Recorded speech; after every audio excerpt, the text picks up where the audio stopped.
Hi, it's Bill from Vaniman. Today I want to show off an exciting new feature of our Cut and Clean XL cabinet. If you don't know this product, let's check it out real quick. This is a large enclosed work area for grinding or etching or post-processing and so on. It's a really big cabinet where you can create a lot of dust and you can use your dust collector to clear out the fog while you work and keep your air and your whole workspace nice and clean. This cabinet is really tough, made of steel, and it's really bright with its LED lighting inside, and it's really big. You can fit a regulation-sized bowling ball in here if you want to. It's ideal for green state finishing in a dental lab, or for matrix removal from fossils, or post-print parts processing and additive manufacturing, or 3D printing, sanding down filament prints, or wherever you work with any materials that make dust that you don't want to breathe in or get all over your work area. So, what's the new feature?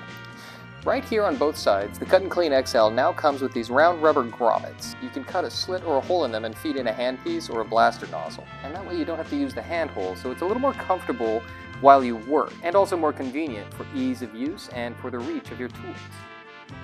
You can order the Cut and Clean XL from your dealer, or if you don't have a dealer, you can find it on Vaniman.com. The part number is 80075. Contact Vaniman today if you have any questions.